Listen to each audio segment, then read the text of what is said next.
Well, it's a snow day today, so what better thing to do than make a cup of coffee and talk about some knives. So today I'm going to talk about the different knife grinds that I have and are out there.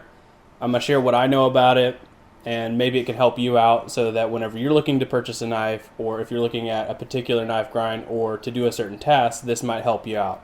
So to get started, let's get some basics out of the way and talk about the different grinds there are. All right, let's start on this top row. So this is what most knives come with from the factory. This is a V-edge. This is usually done by a machine that will make a perfect V. This can be pretty sharp, but the apex here is a little brittle because there's not very much steel behind it. Whereas this is a convex. So these two are going to be their primary grinds. There's variants of it, as you can see through here, and there can be modifications to it, but the two main, as you would consider it, would be the V grind and the convex. Okay, this is going to be a little tougher because it has more steel behind the edge. Doesn't mean it's necessarily duller or sharper, but it just is stronger. So this one here would be what the internet would consider a scandi grind. They come from the factory usually with a perfectly big V grind. Those are pretty brittle. They're great for working with wood, but this is, as you can see, even less steel behind that one than this. So although they're great, they can take damage. So what a lot of times companies will do is they'll either put this in as a perfect V, and then they'll convex the edge, the actual apex right there. They'll make it more rounded. This is what you would consider a saber grind. So you have your stock of your blade here, and then it begins to taper right here. So you have your main bevel and then your secondary bevel. The secondary bevel is the sharper part. So this just gets less material behind the edge, that way it will glide through better. So if you look at this scandi here, there's a lot of material once you hit right here. So if you're trying to cut through an apple, it's going to wedge that apple apart, whereas this is going to more slice the apple. Now this is an exaggerated version of a flat, but they would typically work the best on food prep because there's very little behind the edge. Let's move down here so this was like a very thick survival type knife with a V edge.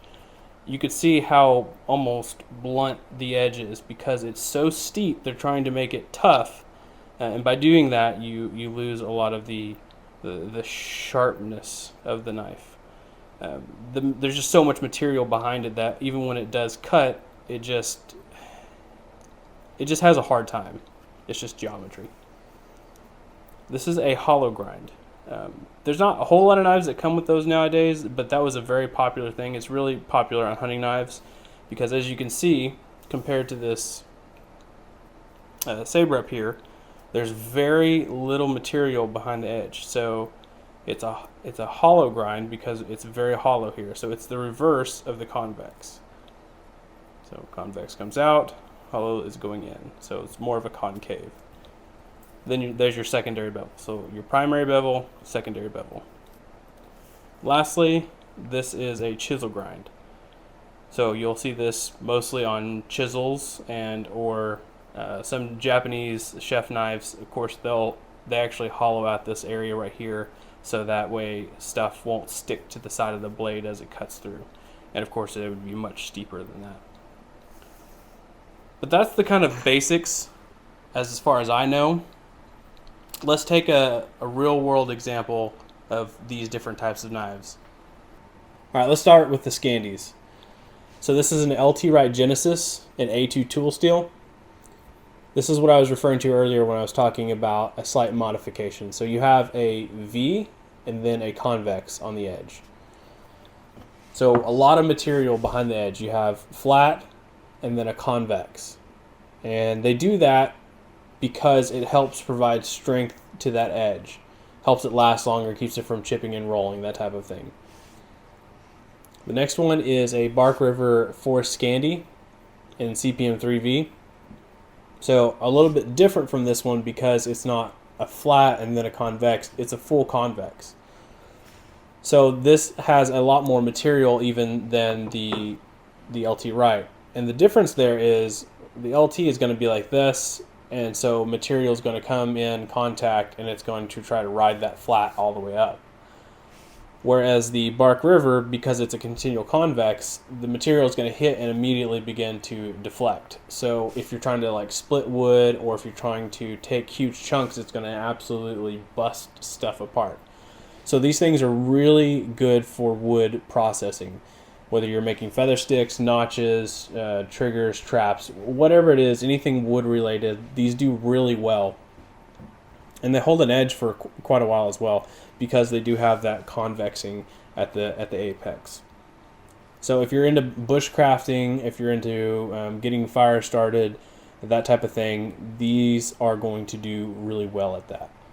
So here's two examples of flat grinds. This is an LT Wright Trekker in AEBL stainless steel. So this has a flat, it's a tapered flat, and then a secondary convex edge. So there's very little material behind there. You have almost like this. You have a flat, which is a V coming to an edge, and then at the very tip they convex it on the secondary bevel. So again, giving strength to the edge. This type of grind does really well at food processing, slicing, game processing, that type of thing. This is a Bark River Tundra in CPM 3V. So where that is a flat to convex, this is a continual convex. So from the spine all the way down, it's slightly turning to the very edge, and then it turns for a slight secondary bevel. Both of these do really well at, like I said, food processing, game processing, that type of thing. All right, the next group is the sabers. So this one's an LT Wright Outback in CPM 3V. So you have your flat, your primary bevel, which is a flat, and then your secondary, which is a convex. So once it gets past that tough convex edge, it's going to have a flat ride all the way up until it splits right here, and then it's going to push stuff apart. This is a Bark River Wilderness 5. Flat, then it convexes, and then it convexes again. So the cool thing about those is they're not a flat and they're not a scandi. They're somewhere in between. So they can do the job of these two combined. Not as good as these two, but it can do it. So it's really cool because you can get your fire started with this, you can process your game with it, you can do pretty much anything with them. They won't do it as well, but they can do it, and they do a pretty good job. So if you're looking for a kind of do-it-all type grind, I would say a saber is where to go. So now let's take a look at that V-edge I was talking about. So I don't actually have very many V-edges. This is the only one I could actually find. This happens to be on my Leatherman Super Tool 300. It's the only one I haven't like modified because I almost convex everything. They're just so much tougher. That way I really enjoy them. But this one's still a V-edge, and V-edges are very sharp because they have that acute tip, but they're also a little weaker too. So this is an example of a V grind. And lastly, let's talk about the hollow grind. So this is a Buck 110 in 420 high carbon. This is a good example of a hollow grind. So hollows do really well at slicing material, food prep, game processing, that type of thing, but they don't do so well at wood. So the others where they had a flat and then a flat or a convex, this is a flat and then it caves in and then swoops back to the edge. So you have very little material behind that edge, which again makes it a great slicer, but not so good at wood. It can cut wood obviously, but not very well. So it has this place, but that's one of the only hollows I have. So just a quick update. You can see over here we've actually got our seeds started indoors. That's going to go out in the spring to grow some food. And yesterday my wife actually completed her first batch of soap. So that has to cure, and once we kind of get that down to a science, maybe that's something we'll share on here if you all are interested. I would like to continue this blade type talk. In the next one, I'm either going to talk about steel, knife steel, or the blade design. So let me know in the comments below which you would like to see, and we can make that happen. So if this was helpful for you or you learned something, I would appreciate if you give me a like, and if you want to see more content like this, please subscribe, and we'll see you in the next video.